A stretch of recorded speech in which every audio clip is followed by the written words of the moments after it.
سواء انت داخل على صيام او انت عايز تقلل شوية من البروتينات الحيوانية وعايز تجرب نظام مختلف، والنظام ده حلو جدا وصحي لو اتصرفنا معاه بطريقة صح. طيب ايه الحاجات اللي مسموح بيه؟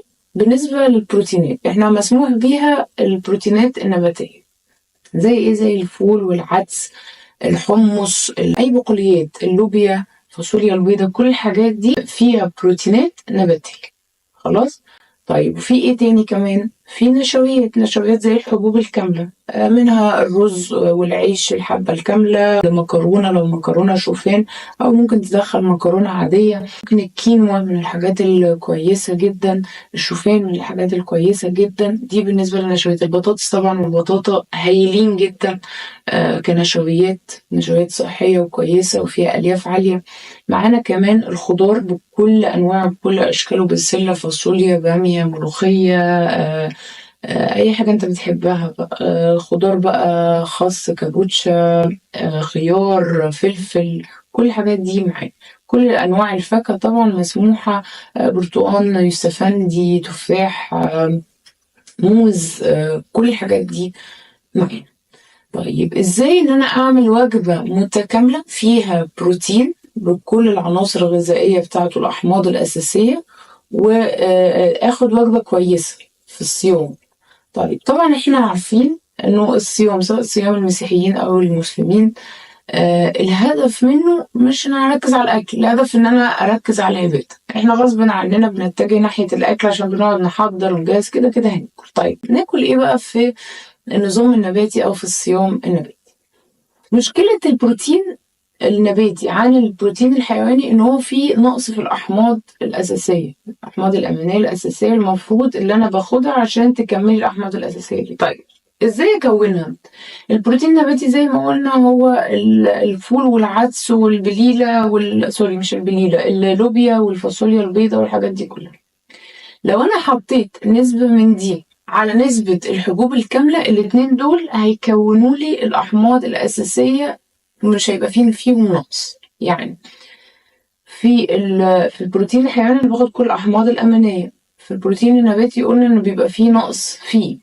عشان أكون النقص ده من البروتين النباتي بحط نسبة بروتين نباتي مع نسبة حبوب كاملة. فمثلا أكلة زي الكشري اللي الناس بتتريق عليه، إذا أنت بتعمل دايت وتاكل كشري، أو الكشري من الحاجات الكويسة وقت ما أنت بتعمل نظام نباتي أو عندك صيام.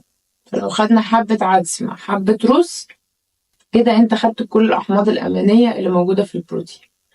مشكلته انه الكميات بتاعته مش بتديني نفس نسبة البروتين بتاعت البروتين الحيواني. مش مشكلة لو قسمته خلال اليوم هاخد كويس. يعني لو خدت الصبح مثلا حبة فول مع عيش بني مثلا وكمية سلطة، طبعا كل واحد الكميات بتاعته حسب كل حاجة احنا اتكلمنا فيها قبل كده، حسب وزنه، طوله، صحته، سنه، كل النشاط اليومي بتاعه، محتاج ايه، بيحب ايه ومش بيحب ايه، فعلى اساسه بيتعمل الدايت بلان. بس ان جنرال كده لما بنحط بقوليات مع نشويات، الاتنين دول بيدوني كل الأحماض الأمينية اللي الجسم محتاجها من البروتين، فدي بتبقى وجبة كويسة. طيب الدور، ممكن ناخد مثلا عدس ورز، خلاص، بس بنسب معينة. خلي بالك انه انا لو زودت النسب عن احتياجي، حتى لو الاكل صحي، بزيد في الوزن. لو ثبته باحتياجي بثبت في الوزن، لو انا قللته بنقص. خلاص. طبعا في ناس عندها مشاكل صحية، بيبقى عندها نقص فيتامين، بيبقى عندها مشاكل، فالوزن بيثبت او بيفضل يزيد، ودي احنا بنعالجها مع بعض بطرق كتير قوي حسب كل كيس. لكن في العام لو انت الجسم تمام وقادر ان انت تمشي لوحدك، انطلق. فانا بديك شوية تبس كده عشان تساعدك في الدايت بلان ازاي تمشي بصورة صحية. يبقى كده احنا وصلنا لغاية الغدا. خد نسبة بقوليات مع نشويات وحبة سلطة حلوين او خضار، كده دي وجبة متكاملة فيها كل العناصر الغذائية. ممكن بعدها تاخد فاكهة او ما تاخدش، برضو ده حسب الدايت بلان بتاعك.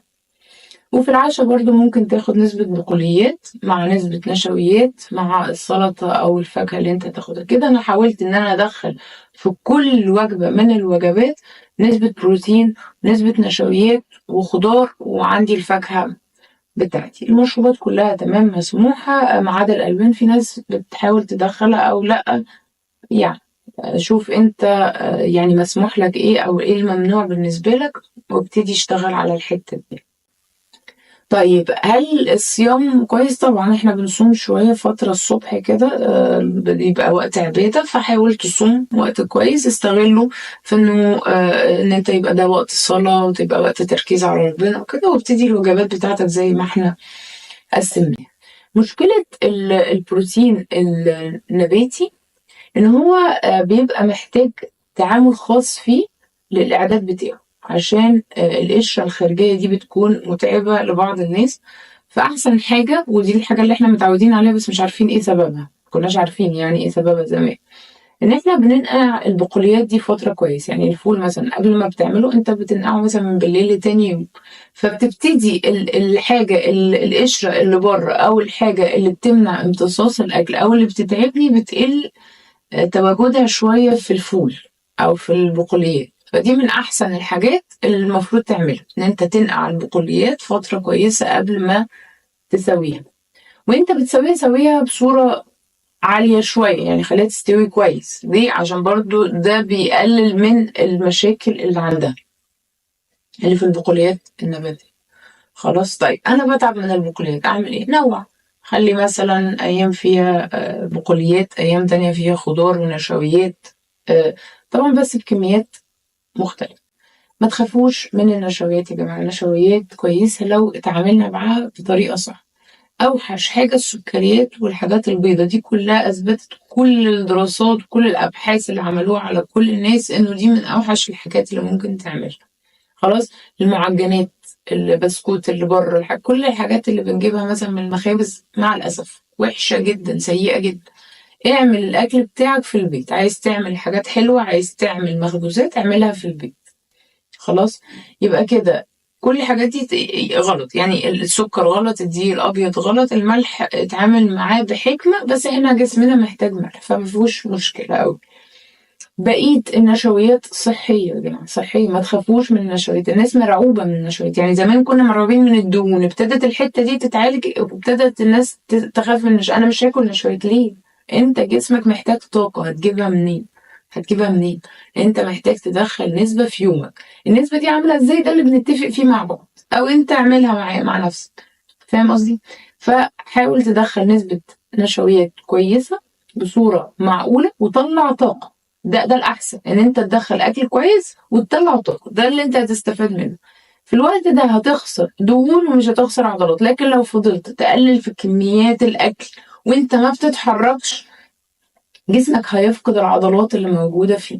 دي نقطة مهمة جدا الناس مش مدركاها، وصدقني مهمة جدا في الدايت. أنا قلت لكم كذا مرة، معايا ناس بتعمل دايت بتنزل، معايا ناس بتعمل دايت ورياضة بتنزل جدا، نسبة الدهون بتاعتها ونسبة العضلات بتزيد مهما كان سنك. صدقني صدقني، معايا ناس ستينات وسبعينات ما شاء الله، هايلين هايلين بجد.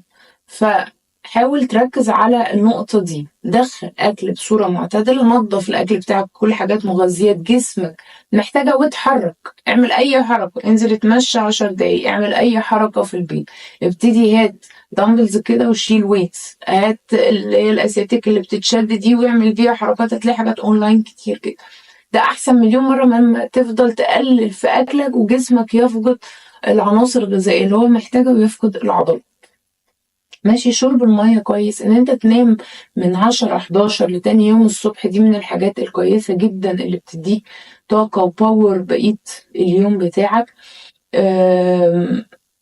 دي شوية تبس كده انا كنت عايزة اقولها لكم للي عايز يمشي على نظام نباتي شوية، يهدي من النظام الحيواني او من البروتين الحيواني، او اللي داخل على الصيام.